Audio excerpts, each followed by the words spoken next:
Welcome to Dine with the Divine. I'm Ashley, your host, and together we'll be exploring the magical, the mystical, and everything in between. So on today's episode, we're going to talk about the Akashic Records and the original International Man of Mystery.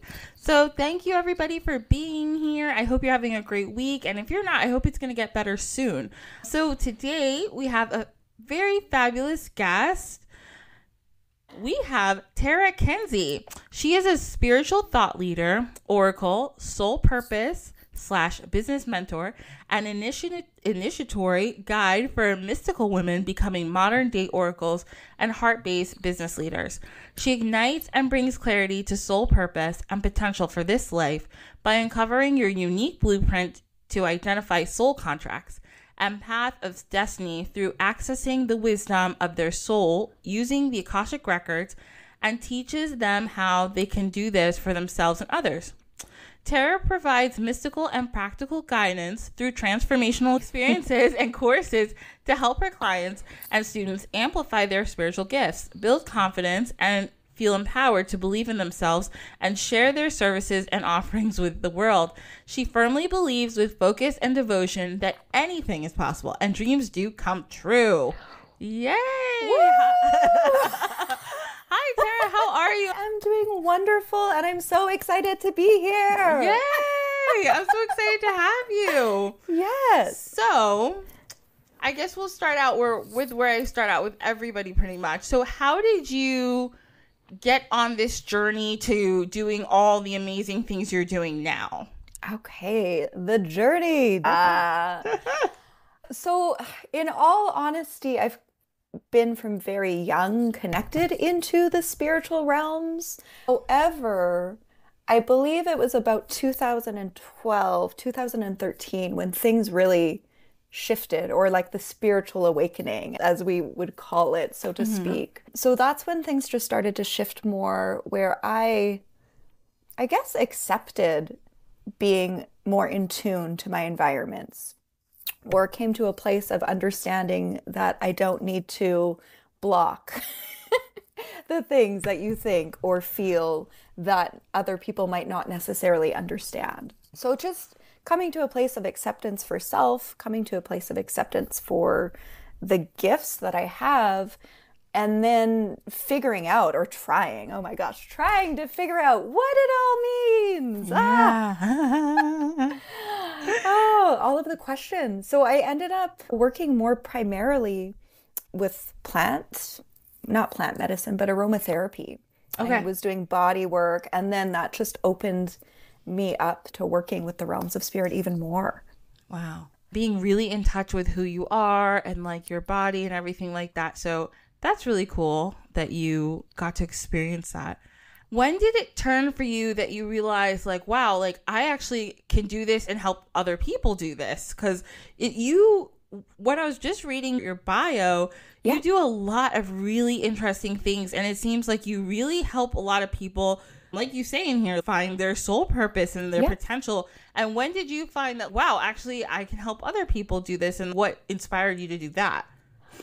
So I've always been in fields of helping people. That's been a driving force for me. I used to work in social services and crisis work for troubled youth. And so that has always been my focus, to really be of service and to help people. But I found it was more when I took a holistic health practitioner course. That's where I was doing the aromatherapy and working in that way, because so I'm saying holistic practitioner course, but my school, it felt like Hogwarts. It was amazing. Oh my gosh, it was amazing. It's called Transformational Arts College, and it's based out of Toronto, Ontario, Canada. So it literally was like Hogwarts, because we focused on the human energy field. We focused on practical ways to work with the body, but then bringing in intuitive development and bringing in how to understand the body and the energetics, or the mechanisms of the body and the energetics. And that's when it really clicked for me, because I come from a background that has been more professional Although, like, full disclosure, I've also been a wild woman that did alternative performance art. So, Okay. so Nice. kind of all over the place. Yeah. However, like I like to have that sense of professionalism, and that's just the way I've always been. So for me to full blown say, "Hi, I'm doing the spiritual arts," and not having a tangible, real worldly connection to it, for in my mind wasn't possible. Even though it is. Oh my gosh, our minds will tell us these things, but Yeah. it is possible. Absolutely. So I worked in both of those realms and saw the shifts for clients and wanted more. Because even though we were doing massage, I'm a channel, so I'd be receiving information. Wow. Or I'd be picking up on energies or spirits around them, and it's, can I tell you something? Wow. And so it naturally unfolded.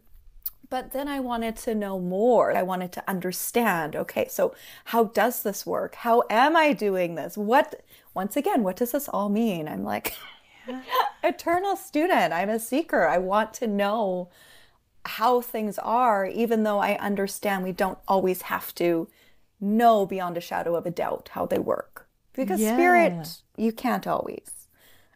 Yeah. No, that's exactly how I feel. I want to know how everything works all the time, but also have a deep understanding that like I'm just not going to get it sometimes and it's fine. Yes, I totally feel you. I feel you. I'm also like the eternal student. I want to learn every little modality and see if it works for me.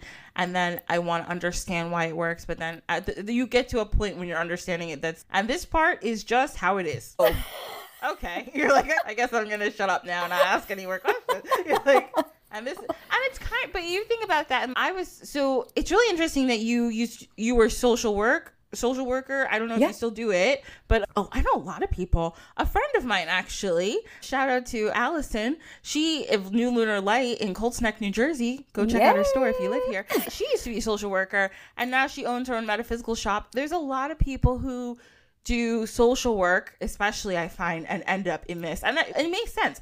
People go into, and one of my other really good friends, she's a therapist. Oh my God, I'm thinking like, oh my God, all those social people I know who do social work. My other friend, hey Becca girl, what's up? She's a shamanic practitioner and a therapist, and she has a degree in social work too. So like, I feel like it makes sense. All social work is dealing with people and trying to get people in the best place that you can. So all you guys a lot of you becoming healers and doing different things in the spiritual realm makes so much sense. Because you wanted to go into a profession where you could help people. And the other thing I was going to ask you, so I'm always fascinated because everybody's different.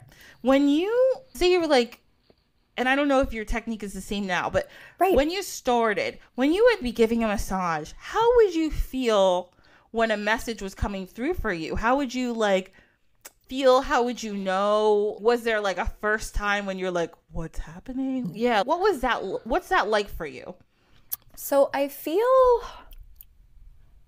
because I want to say it wasn't completely uncomfortable for me, because from a very young age, I would pick up on things or feel things and see things. And it was a lot. Oh my gosh. And when you don't have the coping skills to understand what that is or work with it, it can be challenging. And when I started to understand that there was nothing wrong with me, I was not crazy, I didn't have to be afraid, because sometimes I would receive information and I wouldn't like it. I'm like, oh my gosh, why do I have to know this?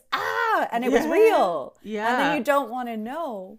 But I feel like that's where you had mentioned, if we're going to be working with people, it's like it all starts with you and doing your healing and your self-discovery. So I started to become more comfortable with the fact that I received information. However, that being said, when you are doing massage, I want to say traditional massage, it wasn't, but like aromatherapy massage, a lot of your client base is not in the metaphysical world. A lot of them, I can't fully say that because a lot of them would find me.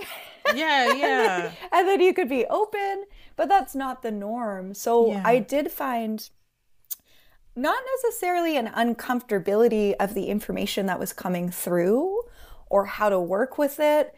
However, more of an uncomfortability of, oh gosh, can I tell them this? Is this okay? Is this even mine to know right now? So it was more of an uncomfortability of, what do I do with this? Yeah.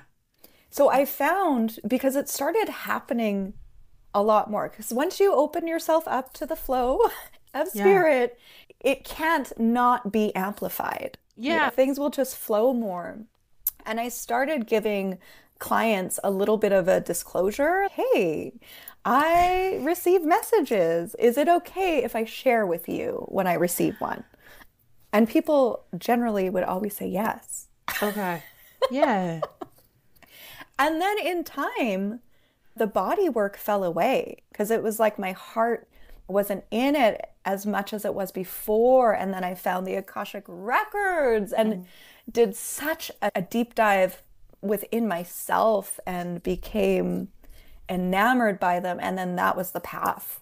It was, and the body work fell away very beautifully and made room for more of that, which I love. Oh man, I love that. I love that. Oh my gosh. So you just, it's so interesting that, again, I know a couple people too who did massage and body work and different things and the same thing. And it just, spirit gets you ready when they're getting you ready. First, we're going to inch you into this. And now you don't need to give people the massages to tell them all about their lives. We're just going to let you do it. Yeah. So that is super amazing and interesting. I'm going to go to the next thing because we're going to talk a lot about our tea time part is going to be about Akashic records. And I want to get there, but we're going to get to the, we're going to do to our dish of the week first. I know you said that you like papaya and mango for breakfast. Yes. Okay. So I was like, all right, you know what we're going to do here? We're going to look. As soon as I can open this link, geez. Yeah. Oh, I figured out what I'm doing wrong. Okay, so I was like, I eat a lot of mango, but I don't eat a lot of papaya. And I was like, just looking at papaya stuff, and I was like, we're going to pick these 10 papaya desserts. That's what we're going to do. Ooh. Yeah, so today's dish of the week dishes are 10 easy papaya desserts, because I thought this was really cute. And they're very pretty, so I was like, let's do it. Our first are gluten-free and vegetarian-free. Oh, yes, please. Yes, they're papaya bars, and they take 15 minutes to prepare and 25 to cook. They're soft, and they have a moist texture, and they're a lot like lemon bars, but they're stronger, fruitier, and less tart with the papaya. You can sweeten the bars with honey and add powdered sugar topping if you want a little bit of extra sweetness. It looks really cute. It's in a little mason jar. Then we have papaya mousse. Actually, oh wait, this is the one in the mason jar soup. Whatever. Okay. I'm sure you can put the other one in mason jar too. Whatever you want. You're getting me all excited about the papaya. I know, exactly. I'm like, oh, this is cute. This is papaya mousse. You use oats, dates, cashews, coconut cream, papaya, vanilla extract, and some dark chocolate. Yeah, mixed together, stick in the fridge. And it's chocolatey, tropical, fruity, and creamy. And it sounds really good. All right. Oh, gosh. I know. Then we have this one that I'm going to have to pronounce very slowly, and I'll probably say it wrong. It's papaya coconut hamon tashen, I believe. And this is a traditional Jewish dessert that people serve during Purim. It's little triangular. Oh, I've seen these cookies before. I don't know what these are. Sorry, I was like, wait, I've eaten these before. Yeah, they're like these little triangle pastries that are like folded in and usually have a little different type of jam or something in the middle. It's very good. They're like a little bit like macaroons, but not. So we have that. Ooh, you can make papaya gelato. It's very easy with papaya, coconut cream, and maple syrup. Oh my gosh. Yes, please. Yeah. I'm like, all right, that's fine. That sounds good.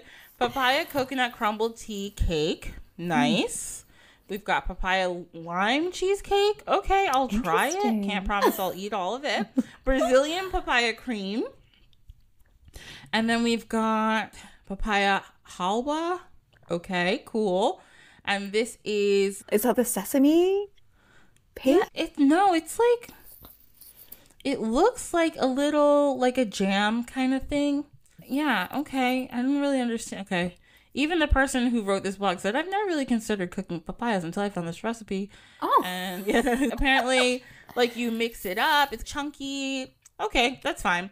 There's papaya coconut muffins. And last but not least, we have tropical papaya boats. And these are very cute. You can put different yogurt in it, different other fruits. There's one here with some cherries and some almonds in it. There's one with some kiwi and cherries and blueberries. So is that where you like have the papaya cut in half and you put yogurt and then decorate it? Yeah. Ah. This is very Pinteresty. I'm really into it. I won't ever do it because I'm not this organized, but it's very cute. And I hope somebody I know does it so I can go and take a picture of this. Yay! Oh, I love that. You had me at like the gelato because it was 3 ingredients. Yeah. All of these, that's the nice thing. The article is literally called 10 Easy Papaya Desserts. So, yeah, all of these are super, super easy to make. And everybody, there's the links in the show notes. If you love a papaya, I would suggest that you try it out. Okay. Yay. Okay. So now we are getting on to our next section of the show. But first, I have to plug myself. Please. So if you like this show, hold on one second. Okay. So if you enjoy this show, I'm going to edit that part out. Let's start again. Okay, this is the part of the show where I plug myself. If you enjoy this show, we are Dine with Divine, and you can find us on any podcasting hosting forum. And if you're listening right now, if you could pause and maybe give us a 5-star, it makes it easier for other people to find us. We're also Dine with the Divine on Instagram and Facebook. If you want to comment, if you want to check out little clips that I post. We're also on TikTok that I've recently started to use and figure out how to use. So that's very exciting. Also, if you have any questions, comments, concerns, feel free to email me at dinewiththedivinepod@gmail.com. And yeah, send me anything you want to send me and we can chit chat. Now, we're on to our next section. So next section is our tea time section. And tea time, we try to learn something. And today we're going to learn all about something that you, Terra, know very well. We're going to talk all about the Akashic records. Yeah. Oh my gosh. So I always knew what the Akashic records were, but I wasn't really... I don't know. I didn't know a lot. I've never learned exactly how to do it. All I know is that when the first time, so years and years ago, I used to go to this one center that I used to do mediumship, and they had a course one weekend that was introduction to shamanic healing, and this is what led me on my path. But during this course, we would do shamanic journeying, so it's just a really deep meditation, basically with drumming and things like that. When we did our meditation during one of our journeys, I ended up in this place. So I'm not going to go deep into it, but there's 3 worlds in shamanic, in West, let's just say in most shamanic practices, upper, middle, and lower. So in this particular exercise, we went to the upper world, which is the world of angels and prophets and that kind of big deal deities. Okay. So we went up there and I'm walking around and it's all clouds. It's all really cool. And I walk into this building and everything looks like there's columns and there's a bunch of dudes running around. And I think they're wearing togas. I don't know. That's what it looked like in my head. So when I walk in, everyone stops and they're all looking at me. And I'm looking at them yeah, I know. I also don't know what I'm doing here. We're all confused. But then it basically was shown to me that this was people were looking up books and everyone's reading different books, and this one dude was telling me showing me something, and it was a book, but I couldn't understand what was in the book. It was written in a different language, but he was trying to explain something to me, but I didn't really understand what was going on. But then we came out of our journey and I was talking to my friend about this later, and she's like, oh my god, I've seen that place. That's the Hall of Records. I was like, dude, what are you talking about? Yeah. She's like, that's the Hall of Records where they keep a record of everything that's ever happened to you and everything that's ever gonna happen to you. And I was like, cool. I didn't know. But so that's been my only like real experience with Akashic records, is that I think I've seen this in my journey. But now that's my story. So let's get to let's talk about it more. I'm here for it. Yeah, it was pretty cool. So when you go to Wikipedia, the first thing you'll see here about the Akashic records is in the religion of theosophy and the sorry, everybody. I had a long day, so I have to apologize. Let's start again. In the religion of theosophy and the philosophical school of anthroposophy, sure, the Akashic records are a compendium of all the universal events, thoughts, words, emotions, and intent ever to have occurred in the past, present, or future in terms of all entities and all life forms, not just human. They are believed by theosophists to be encoded in the non-physical plane of existence known as the mental plane.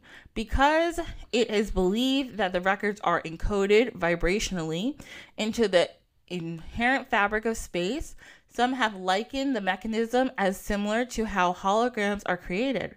There is currently no scientific evidence for the existence of Akashic records, and rigorous scientific research in this field has little traction. Yeah, that makes sense. Why would they want to? They'd be like, that's weird. Yeah, like people aren't going to spend money, but it's fine. All spiritual people know it exists. Yeah. Yeah. The Akasha is a Sanskrit word for the aether, so like the sky and the atmosphere, just so everybody knows. Okay, so Terra, when did you start learning about the Akashic records? Oh god. Okay, so my story of like my full introduction to them is funny, which I have to share. Oh yes, please. However, I had heard about them, I would probably say, yeah, like around 2012, like somewhere in that time space. And I had heard of them. I didn't quite fully understand them. I knew there were readings that I wanted to have a soul reading. But at the same time, I didn't find someone that I resonated with. Because when you know if you vibe with someone or not. And fast forward to Tinder. Oh, yes. I love a story that involves Tinder. I love a Tinder story. Go ahead. I love it. Yeah. Fast forward to Tinder. Random encounters, but nothing is random. And this individual that I connected with, oddly enough, was from the city that I grew up in, but they were visiting the city that I lived in. And they had an Akashic Records reading. So they were telling me about this person, Amor Luz. Thank you. Thank you. And her name is Amor, Amor, Luz, Luz. So it's like love and light. That is her name. Wow. For real. I love that. Oh my gosh. I know. Yes. So when I heard about that and connected with her, I had a reading and it literally just changed everything in my world. It was life-changing. Wow. And then I just love how when you open up the doors to yourself and your soul, beautiful experiences happen, because right after that reading, there was a retreat that she was hosting. It was like a yoga retreat at Akashic Records, but I went for the Akashic Records. Yes. I was like, oh my gosh, you're doing an Akashic Records retreat. I'm coming.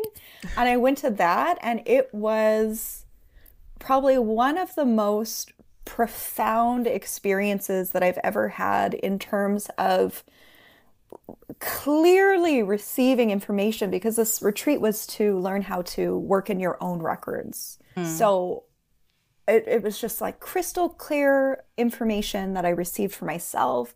Even like there's so much to the story, but even the way that some of us were all connected at the retreat.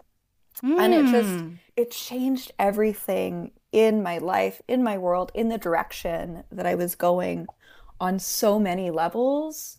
And I just, I chuckle because I, like I said, I went to this retreat for the Akashic Records and what that meant. And I was very in tune with the spiritual world, and so many of the lovely folks went for yoga, and some of them had no clue. They're like, what was that? What did we just do? Oh my God, I'm terrified. I need to go home early. It was just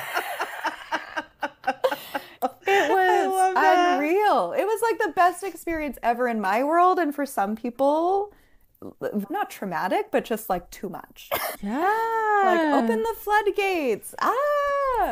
But a cool story just to build upon our soul connections. And there is no such thing as a coincidence. There truly, if things are happening, like it's happening for a reason. It's not just coming out of the blue. Yes. So for the retreat, the Amor, she was the one hosting it. She had told me this story and the group a couple times about a past life that had taken place where her current partner at that time, they had been together and it was a different time and a different place and they were waging wars. And so she ended up being slayed or murdered by someone else that was from the opposing side, we'll say. And it was just so fascinating because it was gory. So trigger warning. Okay, yeah. Blood, murder. Yeah. But it had happened where she had a huge blade that struck her in the head and like almost sliced her in half. And she was pregnant in that lifetime with twins. Who do you think one of her children was? Me. And what? The best friend that went to the retreat with me was the other twin. And the interesting thing is the whole retreat, me and my friend were sitting by each other, but she was always behind me. And when we were in the womb, she was the one that was above me. And it was like mind-blowing. I'm like, and it gets even more wild and exciting. The person in that life that murdered her was at the retreat. Oh my God. This is like a telenovela about the Akashic Records telenovela right here. Yeah. And in that whole experience, because it was almost like I ended up downloading all of that information at the very end of the retreat. It was time to go home, and then it was like this lightning rod. And then everybody came together from that lifetime in this life and held and embraced and forgave. Wow. And it was a huge coming full circle to heal that. That is such a cool story. And that's beautiful. Look at, I also am somebody who always says, I do not believe in coincidences at all. I believe everything is happening for some type of reason. And some people are like, what about all the shitty things that happen? I'm like, yeah, I know. I'm not saying it's a good reason. No. I'm just saying that there's a reason. Like, I'm not saying that things happen, everything is okay. I'm just saying that things happen for a reason. But, oh my God, what a healing experience for everybody there. Like, all the murder and but we're all here together now in this lifetime, sharing these moments, learning together. That is so cool. Oh my God. It was amazing. And to build upon it, and there's just more. Because there is always more with the Akashic Records to build upon that. When I was growing up, I didn't have my dad. Like, my mom left him when I was about 3 because alcohol is a bitch. So yeah, I didn't actually grow up with him. I didn't know him until I was in my 20s. Okay. And at that retreat, the person that was my father in that lifetime, who had literally lost his family but to having his wife that was pregnant with twins murdered, he gave me a hug. And I had never felt, in a way that I remember, the hug of a father that was unconditional love in that moment. It was so powerful. And I will cherish that whole experience for as long as I live and remember. Like, that is why I'm like, that was the best retreat ever. Yeah, I can imagine. Oh my God. I'm so happy for you that you got to experience something so beautiful. Wow. That's awesome. And it's like, sometimes you just get exactly what you need when you didn't even realize you needed that. That's wild. Well, Wow. and to work in the records too. We all have this ability to access it. And even for you, where you were sharing, you're like, I went on a shamanic journey and I went there. Yes, you can do that. There's so many different methods or ways to access them, but there's not just one way. You literally could go on a shamanic journey and go into your records, or you could use an access passage and go to your records, or do some sort of other meditative practice and go into them. And the information that comes through is sometimes I laugh because we make things so much more complicated than they need to be. Like our minds, even intuition, when that like kicks in, it doesn't have to be so complicated. And the records are just clear, direct, they spell it out. Sometimes they'll make you work for it, but for the most part, it's easy. Why did I not think of that? Thank you. Can I tell you, sometimes I give people, like I do tarot card readings, and sometimes I do readings and you'll get a message, and especially when it comes to like relationships. And then I always feel like I'm the asshole. But like, I get these people like, what should I do in this relationship? And it'll be like, oh, you should leave. And they'll be like, what else? I'm like, I don't know. That's what they said. And like people, it'll be like, you need to make a decision on what's best for you. And they're like, yeah, but what's best for me? And I don't know, that's for you to decide. Yes. Like, that's just the message I'm getting. I'm not trying to be a dick. Like, people look at me like I'm not trying to help them. I am, but I can only tell you what they're telling me. And because to them, and we always, like, me and a couple of my friends always joke, time and space, this shit doesn't matter to them. So, like, when they tell us, like, when I get messages and stuff, like, it'll be the most blunt, simple thing sometimes. And other people are like, but that's it. I'm like, yeah, man, because to them, they're like, you idiot humans. Sometimes you make everything so difficult and you're putting all this into that. And even there's been times when I've been super, like, down, or like I go to like my altar, or I'll just like, if sometimes I'm in the bathroom and I'm crying, like something is wrong, and I'm just like trying to talk to my guides, and they come to me with love and compassion, but they also just tell me straight up, they're like, that was stupid, you shouldn't have done that. And I'm like, yeah, you guys are right.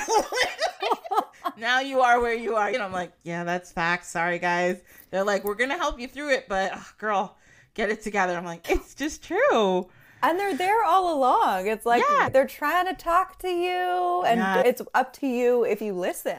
Yes, that's the thing. Like, it's your fault. Like, they want you to know that, like, they're 100% always going to be with you and behind you, and they support you. But if you don't listen to them and you decide, I'm just going to make something happen that I know is probably not a good decision, they're going to be like, okay, girl, and you're going to deal with the consequences. But we'll be there to pick you up. But we're also going to say, I told you, and it's not a problem, in a loving, special way.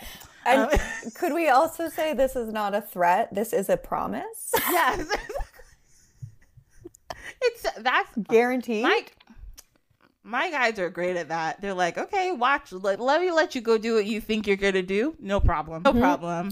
We told you it's going to happen, but if you want to play games, that's fine. Go ahead. Bye. See you in 10 minutes when you start crying about it. No. I love it. I love my loving. Thank you guys. You guys are the best. Right. You know how I roll. I love you. So just so everybody, we've obviously been talking about this, but just so here's another quote I found that I like to describing the Akashic records. Akashic records are basically a record of what will happen, is happening, or has happened. Because they are a higher dimension, the rules of time don't really apply.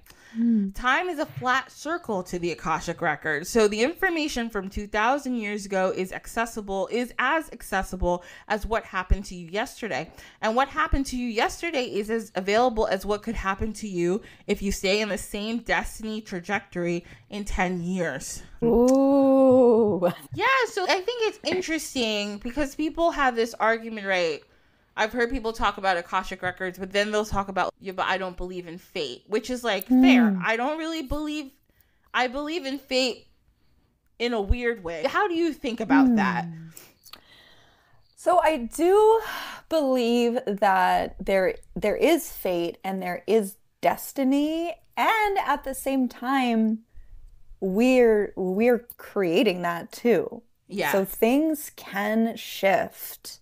Yeah. And even so, this is interesting because I was 18 years old. So before I went into the social service, 18 or 19. Anyway, before I went into the social services pathway, I was going to take holistic health.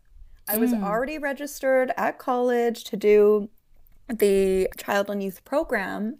And I was like, ooh, holistic health. I want to do that, but I'm already registered for this. And then once again, things came full circle and I went that path. The long way or the short way is what I feel with fate.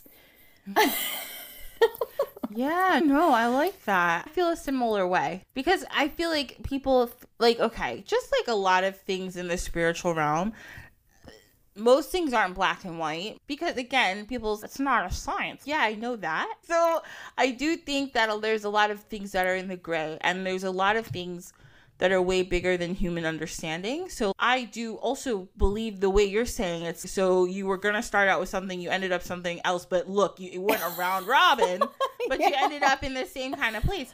So I think that too. And I also believe that there's certain people, like for instance, talk about fate. There's people in our life that we're supposed to meet. And even especially, I think this in relationships.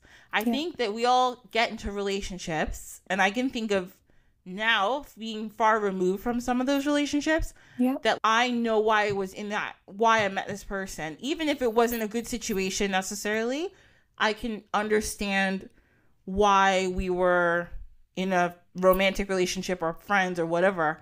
And I think that's a big thing in fate. So I do think you're fated to meet certain people in your life because there's something you're going to learn from them or something they're supposed to learn from you or vice versa. But I actually think everybody learns something from everybody they meet. But also I think that, and it talks about in here, like about trajectory. I think everybody must understand that you can change your fate. You can change how you want things to go in a way.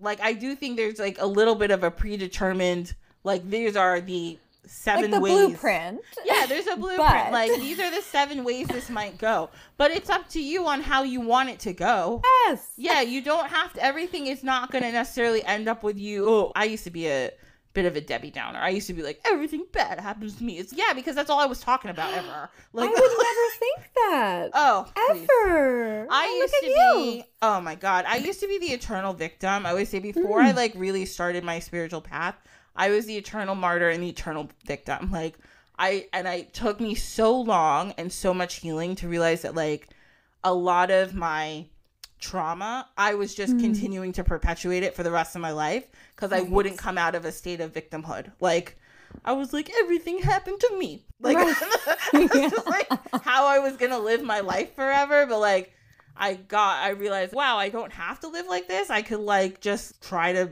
get shit together, and I did. So better. Nobody's perfect, but yeah. But anyway. Well, that's amazing, though, to shift that mindset or way of being. It's huge. Yeah, and it definitely takes a lot. I always like, I was talking to somebody about this, how like it is really difficult, I think, for anybody who's gone through trauma, any type of trauma, to think, hey, and I always say this very delicately because I don't want people to misunderstand me. It's not about blaming. It's not about saying I am responsible for my trauma. No, you're not. Somebody did something to you or you've been through stuff. It's not your fault. But later on in life, how you deal with it is your responsibility. Nobody can take that from you. So if you choose to perpetuate it, to put it on other people, to do that kind of thing, that is your choice. But if you can find a place where you can either you have to unfortunately go through that trauma sometimes and look at it.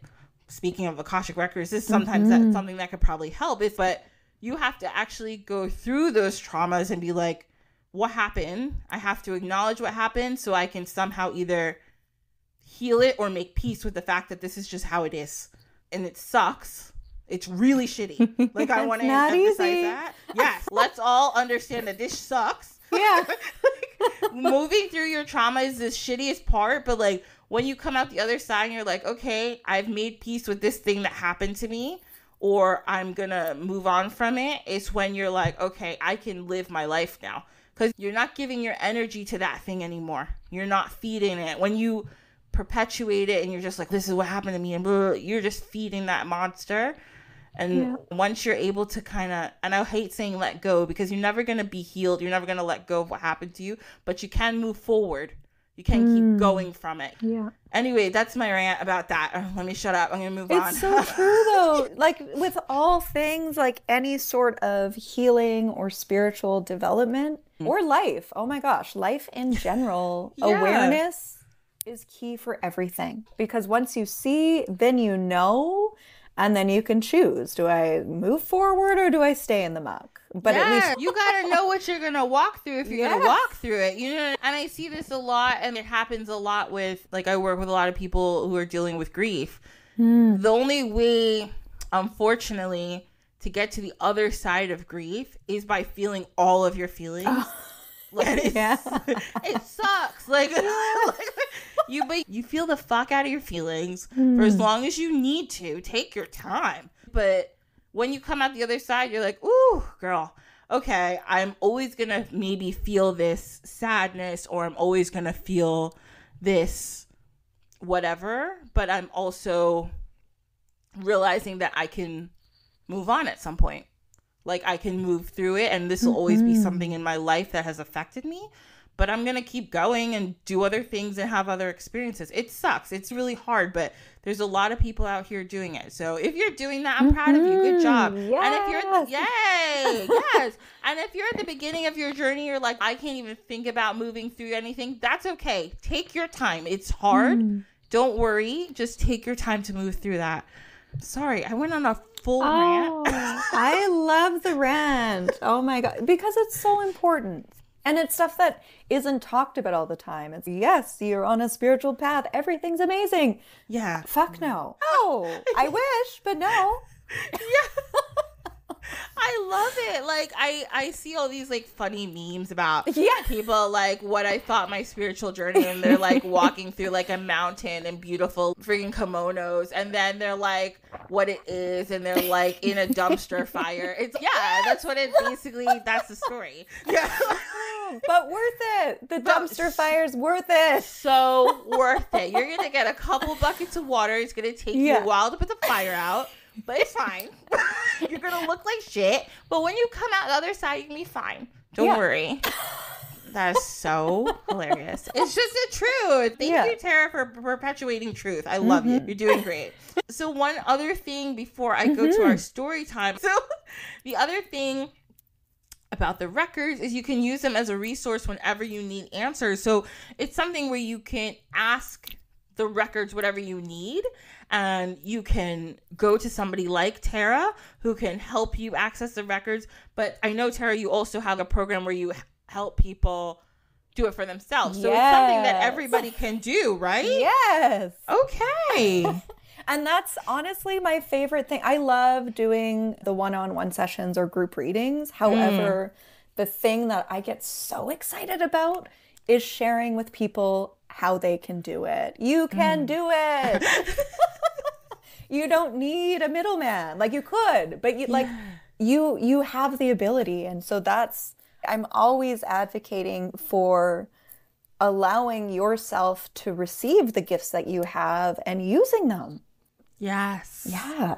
So good. I love that. It's like, there's a lot. Because it's not coveted. Sorry for interrupting, but it feels like there's so many things that have been coveted, and like, I do the thing and you can't. And just like, that's some of the old dogma that has been hanging around, and it's like getting blasted out. Yeah, we don't need that. Everybody has access to this realm. Like you said before, as long as you, like, when you opened yourself up to it, that's when you started to get more. And it's the same for anybody who wants to do that work. So that's awesome. We love Akashic Records officially on this podcast. If anyone asks me, that is our stance on Akashic Records. They're great. And you know what's cool? I've done courses with students where we've opened the records, like they've opened their records, and they have been amazed because, oh my gosh, this is the place that I go when I do Reiki. Or, oh my gosh, like I've been here before, but they didn't know where they were going. Interesting. Yeah. That's cool. So cool. Oh, I love that. See, like so many different spiritual modalities, we're all actually doing the same thing. We're just getting there by different means of transportation. Absolutely. And I love it. We're doing great. We're making it work. Yeah. Okay. So we're going to go next to our story time. Ooh, this has been a whole story time already. This has been a big story time. And we're going to go on to one more. Okay. This has been fun. Oh, I love it. I picked this story time because I don't know, somehow, so we were talking about theosophy a little bit here. Theosophy, if anybody doesn't know, is like a religion, but not really. That was the brainchild of Helena Blavatsky. Yeah. Yeah. Madame Blavatsky. Yeah, no. Unfortunately, she sucks. Yeah, only because she's like really racist. So I just wanted to say that as a disclaimer. Yeah, there's some things she said were like that are worth, okay, yeah, that's cool, but she's like super racist. Edgar Cayce was also a little racist, but he also said some stuff that was valuable. So we got to take what we can from these people, but maybe not the racist part. Oh, definitely not. Yeah, so that's our disclaimer on those two. So we're going to go now. We're going to tell this story of the Count de Saint Germain, because this guy was mysterious and there became a really interesting lore about him later on. The Count de Saint Germain. So who the hell was this guy? We don't really actually know. We will never probably really know who this guy was because there was no DNA back then. So let's start with what we maybe know about him. And was he really real? Yeah, was he even a person? I don't really know. Who knows? It's really wild. So what we know about this guy is that he may have been born in 1691 or 1712. Not sure. He claimed to be the son of Francis II Rákóczi, who was a prince of Transylvania. But by most accounts, this probably wasn't true. In some accounts historical records were written that this guy had a son who died when he was 4. But then some people were like, maybe his son who was 4 was actually this guy, the Count Saint Germain. But that probably wasn't true. It's probably not what happened. But people didn't understand how this guy ended up having so much money and he had a really good education and he could speak a whole bunch of languages. So time goes on. Nobody really knows what's going on. The Count claimed a lot of things.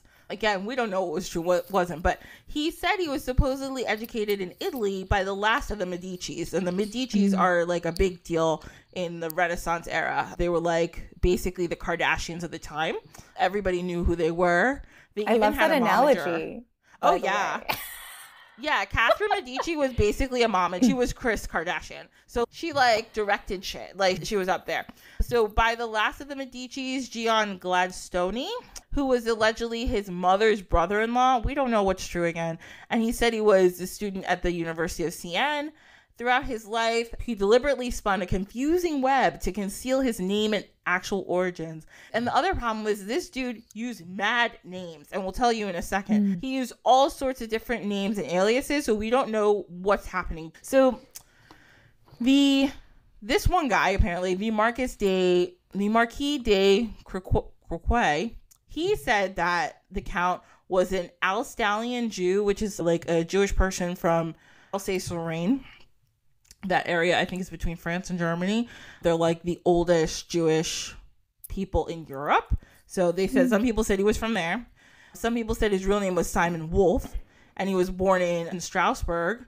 And then some people said he was a Spanish Jesuit named Amar. And other people said his true title was the Marquis de Beltmar, and he was a native of Portugal.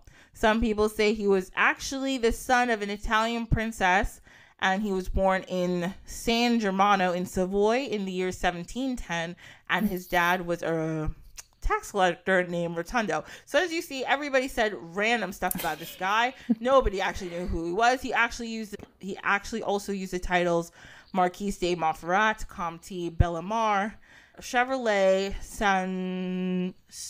well, it's going to be in the show notes. Count Weldon, Comte, Soltikoff, Manuel Doria, Graf Terzgozzi, and Prince Razkozy. So he used a lot of names.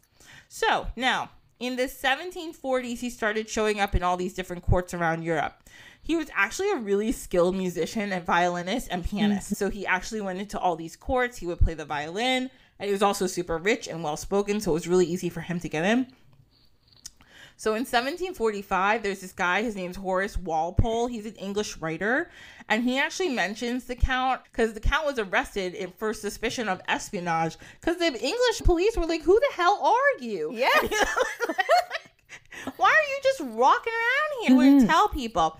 But what Horace said, he said, the day they seized an odd man who goes by the name Count Saint Germain, he has been here 2 years and will not tell who he is or whence, but professes two wonderful things. The first, that he does not go by his right name, and second, that he has never had any dealings with any woman, nay, nor any circadium, meaning like anybody else. He sings, plays on the violin wonderfully, composes, is mad, and not very sensible.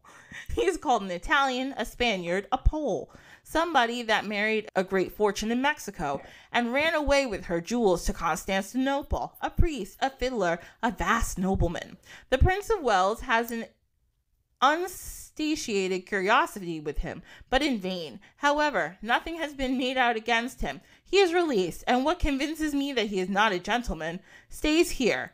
And they talk about him being a spy. Okay? So or a time traveler. Yeah. This guy was just doing the most. So apparently, he stayed in London for quite some time. He was doing performances. He was just kissing all the ladies' hands at court. He was having a good old time. And there's another lady, Jemima York, and she was like, ooh, this guy's crazy. And she literally wrote a letter again about him. She said, he's an odd creature. And the more I see him, the more curious I am to know something about him. He is everything with everybody. He talks ingeniously with Mr. Rye, philosophy with Lord Willoughby, and is gallant with Miss York, Miss Carpenter, and all the young ladies. But the character and philosopher is what he seems to pretend to, and to be good deal conceited of. The others are put on to comply with les manoeuvres de Monet. But that, you must suppose, his real characteristic, and I can't but fancy he is a great pretender in all kinds of science, all well as he really has acquired an uncommon share in some. So basically she's saying he's a fake. He's a fake, but I guess he learned something, so he's a good fake. And she wrote a letter about this. Was this to a paper, though? No, it looks like she just wrote this somewhere. Okay. Like she was like, here's the tea. I don't like this guy. And then there are other reports when he was in London of that other guy, Walpole. He said he spoke Italian French with the greatest faculty. Though it was evident that neither was his language, he understood Polish and soon learned to understand English and talk it a little, but Spanish and Portuguese seemed his natural language. That's impressive. Yeah, he was a polyglot. Yeah, he was doing really good. So people, it seemed like everybody just thought like he was real weird, but they didn't mind he was around. Yeah, he stayed in England for a while. They said he had beautiful black hair. He dressed magnificently. He wore a lot of jewels and had a lot of money. He made friends with a lot of really important people, such as Louis XV and a guy named, you've heard of him, Giacomo Casanova. He even wrote about him too. He said Saint Germain gave himself out for a marvel, and he always aimed at exciting amazement, which he often succeeded in doing. He was a scholar, linguist, musician, and chemist, good-looking and perfect ladies' man. For a while, he gave them paints and cosmetics. He flattered them, not that he would make them young again, but that their beauty would be preserved by means of a wash, which, he said, cost a lot of money, but he gave them away freely. He contrived to gain the favor of Madame de Pompadour, who had spoken to him about the king, for whom he had made a laboratory in which the monarch, a mater to boredom, tried to find little pleasure or distraction, at all events by making dyes. Okay, so this guy was like a really good dyer, apparently, and Louis XV gave him his own laboratory to make different types of dyes. Madame Pompadour was actually Louis' like favorite mistress. She actually held a lot of like power, weirdly enough, because he was like super obsessed with her. So he got in with her and then got the king to do a lot of stuff. So then he stayed. Was she a witch? Probably. Maybe. Probably. I wouldn't be surprised. I bet she was witching him with something. In the 1760s, he went to Amsterdam. He opened a porcelain factory and he had a dye factory. And there was a war going on between France and Britain. And he tried to negotiate the war. And then France told him to shut up. And then the Dutch people were like, you got to get out of here because the French are mad at you now. And then we don't want them mad at us. He went back to England. He traveled around for the next like 20 years between Germany, England, the Netherlands, Switzerland, Italy, and Russia.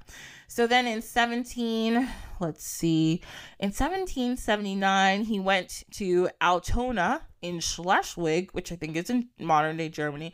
And he made acquaintance with a guy named Prince Charles of Hesse-Kassel. And this guy was really interested in secret societies, and our friend the Count said that he had all this knowledge of alchemy, so he got his own laboratory there in Germany where he was doing all sorts of different experiments. He just could con people into giving him laboratories like all this. He died in 1784 without much of anything. But okay, now we get to the woo-woo part. That was the historical part. Okay, so there was a couple. He wrote, like I said, he wrote some music. He wrote some poems. But then he wrote 2 books. So the first book was called, in English, it's called The Most Holy Trinosophia. And it is a beautifully illustrated 18th century manuscript that describes the symbolic terms, a journey of spiritual initiation or an alchemy process, depending on the interpretation. So people think that he was teaching people how to contact spirits, and he wrote this book about it. He wrote a second book, and this book was in the shape of a triangle, and it describes a magical ritual which by one can perform the 2 most extraordinary feats that characterize the legend of the Count de Saint-Germain, namely procurement of great wealth and extension of life. So this triangular booklet, they say, had the spells that he used basically to gain all this money and stay the same age.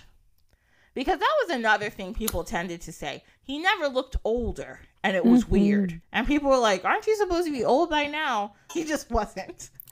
There was a story that I heard about him, actually, where it was like, at one point in time, he had known this woman who was from nobility. And then years down the road, he saw her again, and she had aged and he didn't. Yes. And she was like blown away of, who are you? Like she recognized him, but he looked the same. Yes. And I think there's more than one account of that. Yeah. Yeah. People were like, he didn't get older, and it was weird. And apparently he knew, and I didn't write it here, but he knew a lot of things from times that, like, from things that happened long time ago that it just didn't make sense how much detail he knew about it. And it seemed like he wasn't lying. Like he was just telling a story about shit that happened 500 years prior. And people were like, how do you know that? He's, I just read it in a book. And they're like, that's really detailed story because it sounds like you were there, my man. Yeah. But yeah, so then several people who practice theosophy and practitioners of different historic traditions have claimed to have met Saint Germain in the late 19th or 20th centuries. Like they said in here, it says he died in 1784, but mad people were like, no, he didn't. I sure didn't see him. There's one lady named Annie Besant. She said she met him in 1896. C.W. Leadbeater said that I don't know who this person is, but they said that they met this person having brown eyes, olive-colored skin, and a pointed beard, and the splendor of his presence impels men to make obedience. So they said they met him in Germany, in Rome in 1926. And this person was saying that this person was doing magical spells at their home, that they had a home in Transylvania, and there they were doing magical spells and they had all these magical symbols all over the wall, and they had a 7-pointed star with a diamond and amethyst. Amethyst is supposed to be the stone of Count Saint Germain, and was wearing glorious robes. There's another guy, David Christopher Lewis, said that, this is pretty recent. Oh no, this is not even the most recent one. This is a spiritual teacher who claims that they met Saint Germain in person, June 10th, 2004.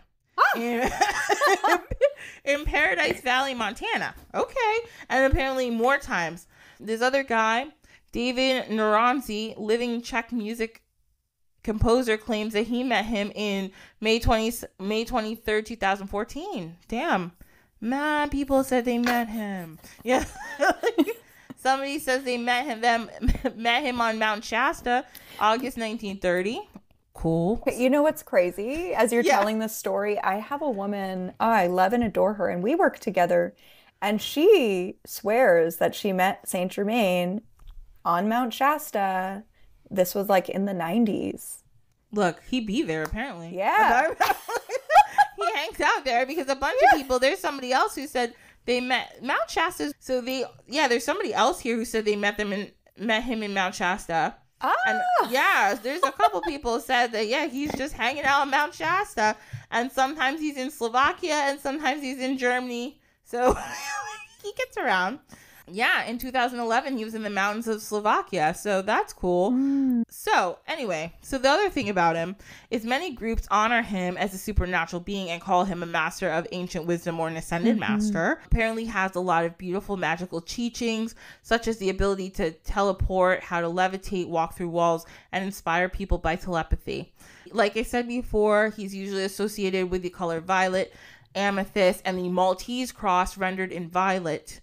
He is regarded as the Chohan of the seventh ray. According to the Theosophical Society, the seven rays are the metaphysical principles that govern both individual souls and the unfolding of each 2,158-year-long astrological age. And since, according to Theosophy, the next astrological age, the age of Aquarius, will be governed by the seventh ray, Saint Germain is sometimes called the hierarch of the age of Aquarius. Whoop, whoop. I'm double Aquarius. I love okay. That. All right, so I think this is good news for you. So they say basically when the age of the Aquarius begins, or actually they say it began in July 1st, 1956. Okay, so they say that it already started. They say that he is the ascended master of this age. That's cool. The last thing we'll talk about here about this, our friend, is that he has been known that he has lived a lot of lives as different people. And I will tell you who some of those people are. So people believe that he was Christopher Columbus. So they believe that he was born in Italy, settled in Portugal, and he literally was Christopher Columbus. Francis Bacon, who was an English philosopher. There's a lot of lore around Francis Bacon. They believe this guy faked his death. I don't know. But Saint Germain. Yeah, so people are like, he's definitely this guy and he's never dead. So they believe that he was him. They believe that he was Hesiod, who is a Greek poet. They believe that he was the high priest in Atlantis 13,000 years ago. They believe that he was Merlin. They believe that he was behind a bunch of secret societies in Germany in the late 14th and 15th centuries. And he possibly was we don't know if Christian Rosenkreutz was a real person, but they believe that if Christian Rosenkreutz, who's like the founder of the Rosicrucians, was a real person, they believe that the Count Saint Germain was him too. Like Plato, Proclus, which is another Greek philosopher, Roger Bacon, a different dude. I don't know if he's related to Francis Bacon. That he was a ruler of the Golden Age, of Golden civilization centered in a city called the City of the Sun 70,000 years ago that was in the Sahara Desert. They believe that he was Saint Alban, which was a saint that was living in England, the first British martyr. They believe that he was Saint Joseph, Jesus's papa, and Samuel, the 11th century religious leader in Israel who served as a prophet, priest, and the last of the Hebrew judges. Do we actually know who this guy was? No. Could he have been a swindler? Possibly. Could he have been an ascended master and known tons of magical secrets? Maybe. Could he have just been some rich guy? Possibly. Who just wanted an adventure? Absolutely. But I choose to think that he was probably just a really cool guy. Because people say he was really smart. And somebody said, I forget who said it, but someone famous said, oh, Voltaire, who's a French satirist, he said that the Count Saint Germain was the greatest philosopher he'd ever met. I bet he did know some spiritual secrets. That says something. Yeah. He was a big writer. Voltaire, I had to read Candide in school. It's still one of my favorite books. Yeah, so we stand for him. Thank you, Count Saint Germain, for gracing us with your presence. And if you want to look for him, he's probably on Mount Shasta. Yeah. Because that's where everyone finds him. Yeah. He's probably chilling there. Yeah, so that's our story. It's a never-ending story because he still might be alive. We don't know. But thank you. And now we're coming to the end of our show. Terra, thank you for sitting here and hearing me talk about Saint Germain so long and sharing all your awesome stories with us about the Akashic records and your own story. So just tell the people where they can find you on the internet if they're interested in learning more about Akashic records or all the other awesome stuff that you do. Okay. Thank you for having me. This has been so fun. I could listen to you for days. Oh, God. And will. Fangirl. So for me, my website is where you can find me online is heart, so the number 2, journey.com. I'm on Instagram under Terra Kenzie, TikTok under Terra Kenzie, not like really in the full TikTok world, but trying as well. And yeah, I do, well, the things that light me up the most are doing the courses and teaching for how to access the wisdom of your soul. And our next Akashic initiation starts in October. So it is a 12-week journey where you get to learn how to not only work in your own records, but learn how to access the records for others. So that is my baby. That is my excitement. The Akashic records, I can't say enough. They've changed my life. They changed the way that I view myself, the way that I view, I can't even say the world, the worlds. And something that is wild, beyond my wildest dreams, actually, is I'm going to the UK this month, so the end of July, to speak about the Akashic records at Cambridge University. What? What? Yes! That is so awesome! Yes! Oh my God, that's so exciting! I'm so excited to talk about that in a space that might not necessarily be super receptive to it, and I'm cool with that. I'm going to share the magic. Yes, and like as much as I'm always like, yeah, formal school is like bullshit, I love school. So like the fact that you're going to, even if people there aren't receptive or somebody, like you said, this is not a typically receptive crowd. First of all, there's going to be people who are like, what? It's going to blow their minds. And then there's going to be people who they've just never thought about the world in this other way. There's going to be at least one person in there who you change their life that day. Like, it doesn't matter who it is. Just by talking about that, they'll be like, damn, that's so cool. And it brings so much legitimacy to it when you get to go into a crowd like that and speak about it. And I really feel like when people do that, it helps like everybody in the spiritual community because it brings us all forward. You're doing great. Oh, I'm so excited. I'm so excited. Never in a million years would I have ever envisioned that. I know it's part of the path, like being a messenger. So I'm so excited to be there and do that. Yes. Oh my God. Congratulations. Go team, go. Yes. We are all rooting for you. That is so awesome. You're going to do awesome. Oh my gosh. That's so awesome. So on that amazingly great note,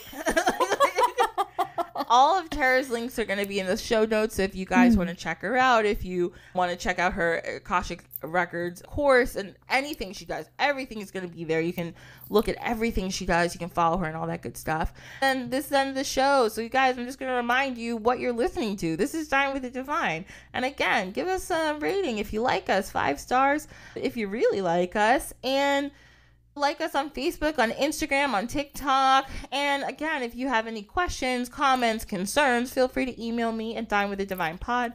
And if you want to follow me, Ashley, I'm Sankofa HS, that's SANKOFAHS on Instagram, and Sankofa Healing Sanctuary on Facebook. And I hope you all have a wonderful week, and I'll see you next week. Bye! Bye.